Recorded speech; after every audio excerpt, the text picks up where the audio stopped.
अगर आपको अमेरिका का वीज़ा लेना हो तो किन बातों का ध्यान रखना है और किन गलतियों से बचना है, इसे लेकर एक युवक ने टीजीआई के दर्शकों के लिए महत्वपूर्ण जानकारी साझा की है। हाल ही में यूएस के विजिटर वीज़ा के लिए इंटरव्यू देने वाले और वीज़ा लेने में सफल रहे इस युवक ने अपनी आंखों के सामने कई लोगों को रिजेक्शन मिलते हुए देखा।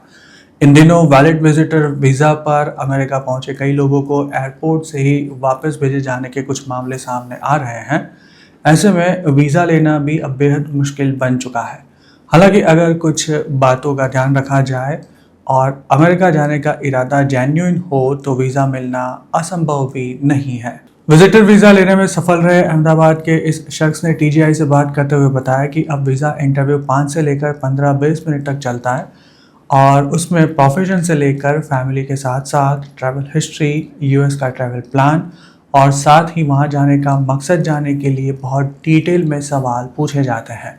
इन दिनों स्टूडेंट्स भी बड़ी संख्या में इंटरव्यू देने जा रहे हैं। हालांकि उनके मामले में लगभग 40% एप्लीकेंट्स को रिजेक्शन मिल रहा है, वैसा भी इस युवक का कहना है।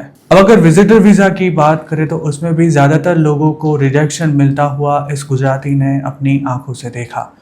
उसमें भी जो लोग इंटरव्यू लेने वाले ऑफिसर के सवालों के ठीक तरह से जवाब नहीं दे पाते, ट्रैवल हिस्ट्री कमज़ोर हो और अपने DS 160 में क्या लिखा है उसकी खास जानकारी ना हो, ऐसे 80% मामलों में रिजेक्शन दिया जा रहा है। मुंबई कॉन्सुलेट में इंटरव्यू देने गए इस गुजराती का खुद का इंटरव्यू भी लगभग 20 मिनट तक चला था, जिसमें उसे बिजनेस, इंटरनेशनल ट्रैवल, अमेरिका में कौन कौन रहता है और यूएस में कहाँ जाना है तथा कितने दिनों की ट्रिप रहेगी जैसे सवाल के साथ साथ DS 160 में जो जानकारी उसने दी थी उसके आधार पर कुछ सवाल पूछे गए थे। इस गुजराती को लगभग 2 से ढाई घंटे तक वेटिंग में खड़ा रहना पड़ा था, जिस दौरान उसने किसे वीज़ा दिया जा रहा है और किसे रिजेक्शन मिल रहा है इसका अपने तरीके से अध्ययन किया था और वही जानकारी टीजीआई के साथ शेयर भी की है। उसने एक खास बात ये भी ऑब्जर्व की कि जिन्हें वीज़ा नहीं दिया गया था उनके इंटरव्यू 1-2 मिनट में ही ख़त्म करके उन्हें रवाना कर दिया गया था, जबकि वीज़ा अप्रूव हुआ हो ऐसे लगभग सभी लोगों के इंटरव्यू औसतन 10 मिनट से भी ज़्यादा समय तक लिए गए थे। मजाक में ऐसा कहा जाता है कि किसे वीज़ा देना है और किसे नहीं देना इसका फैसला यूएस का वीज़ा ऑफिसर एप्लीकेंट का चेहरा देखकर ही ले लेता है। हालांकि मजाक जैसी लगने वाली इस बात को मानो गंभीरता से लिया जा रहा हो, वैसे ही जिन्हें वीज़ा मिला था उनमें से ज़्यादातर लोग बहुत ही अच्छी पर्सनालिटी वाले और वेल एजुकेटेड लग रहे थे। वैसे तो वीज़ा इंटरव्यू अपनी मातृभाषा में दिया जा सकता है, लेकिन जिन लोगों ने इंग्लिश में जवाब दिए थे उनमें से ज़्यादातर लोगों को वीज़ा मिलने का दावा भी अहमदाबाद के इस शख्स ने टीजीआई से बात करते हुए किया।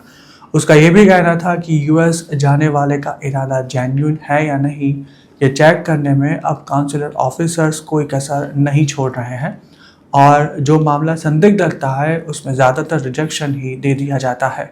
2025 से पहले 2-4 मिनट में ही वीज़ा इंटरव्यू ख़त्म हो जाते थे और उसी के आधार पर वीज़ा अप्रूव होगा या रिजेक्ट वो तय कर लिया जाता था। हालांकि अब अमेरिका ने अपनी स्ट्रेटजी बदल दी है, ये साफ तौर पर दिख रहा है, क्योंकि जिन्हें वीज़ा मिलने का चांस है उनके इंटरव्यू अब काफ़ी लंबे चलते हैं।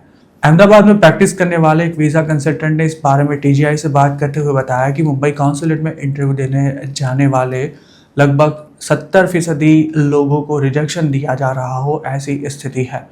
वैसे भी इंडियंस झूठी मूठी कहानी बनाकर अमेरिका के वीज़ा हासिल करने के बाद वहीं रह जाने के लिए बदनाम है। ऐसे में जिनके इरादे जेन्युइन हैं उन्हें भी अब परेशानी हो रही है। ये कंसल्टेंट का ऐसा भी कहना था कि वीज़ा ऑफिसर्स अब बार बार अपनी स्ट्रैटेजी बदल रहे हैं, जिसके कारण किसे कैसे सवाल पूछे जाएंगे इसका कोई भी अनुमान लगाना अब मुश्किल हो रहा है। अमेरिका का वीज़ा लेने के लिए ही जिन्होंने इंडोनेशिया, मलेशिया, थाईलैंड और सिंगापुर की ट्रिप की है, वैसे कई लोगों को अब वीज़ा नहीं मिल रहा। इंटरव्यू देने जाने वाले लोगों को सलाह देते हुए इस कंसल्टेंट ने ये भी बताया कि वीज़ा मिलेगा या नहीं इसका पूरा आधार आपकी फर्स्ट इम्प्रेशन कैसे रहती है उस पर ही निर्भर है। अगर ट्रैवल हिस्ट्री ठीक होगी, इंडिया में अच्छी जॉब या बिजनेस होगा और सवालों के जवाब सही तरीके से देंगे तो वीज़ा मिलने के चांस भी बढ़ जाएंगे।